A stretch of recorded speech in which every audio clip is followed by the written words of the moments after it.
Alors, bonjour à tous. Un exercice ici destiné aux élèves de première mathématiques, un exercice sur le second degré.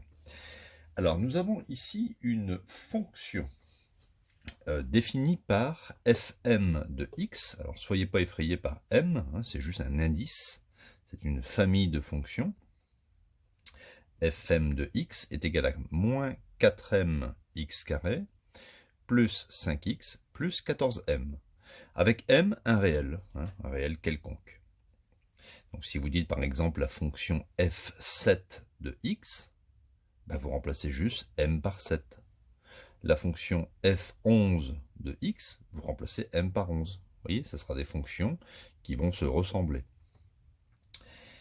Première question.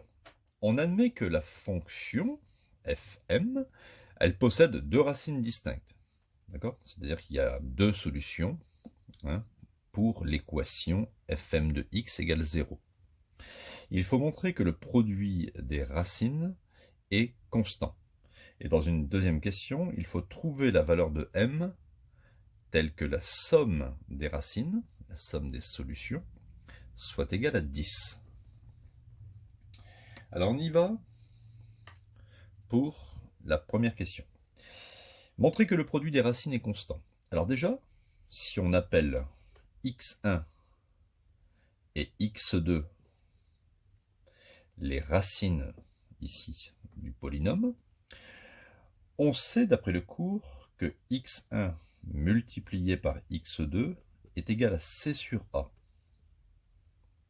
Alors petit a ici, petit a c'est le coefficient de x carré, c'est moins 4m.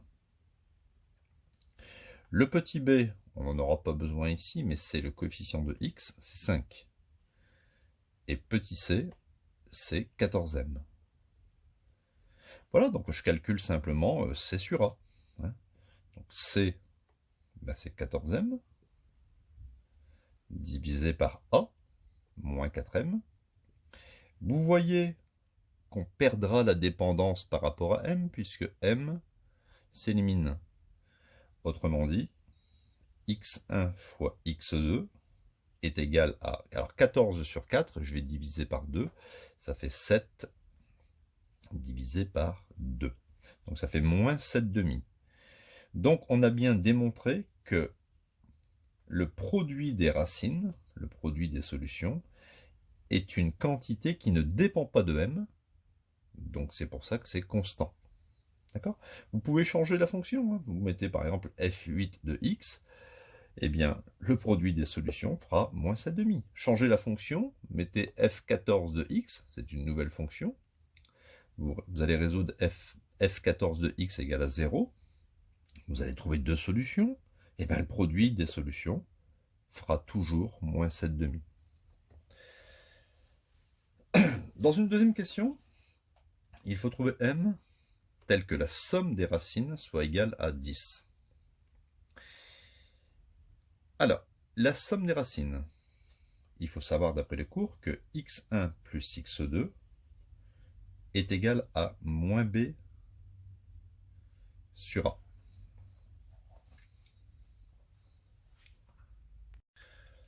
Donc, on peut écrire x1 plus x2, la somme, ça fait 10. Donc 10 doit être égal à moins b, donc moins 5, divisé par a, qui est égal à moins 4m. Je dois donc résoudre ici cette équation. Donc ici, je vais faire un produit en croix. Donc déjà ici, moins par moins, ça fait plus. Donc on peut écrire que 10 est égal à 5 divisé par 4m. Je vais mettre ici sur 1. Donc je fais un produit en croix. Ici, ça fait 10 fois 4m, ça fait 40m est égal à 1 fois 5, ça fait 5. Et donc m est égal à 5 divisé par 40, ce qui me donne, si je divise par 5, 5 par 5 ça fait 1, et 40 par 5 ça fait 8. M est égal à 1 huitième. Donc, conclusion, si je choisis m est égal à 1 huitième, j'aurai donc une fonction qui va s'appeler f de 1 huitième de x, et ici je remplace par 1 huitième.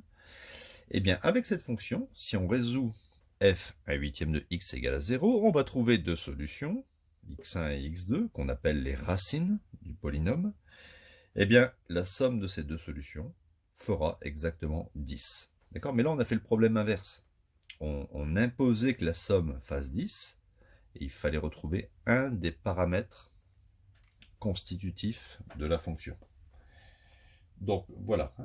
Si vous avez aimé cette vidéo, vous pouvez vous abonner et mettre un petit j'aime. Donc, à bientôt pour de nouvelles vidéos du collège ou du lycée. Il y en aura quand même pas mal de nouvelles.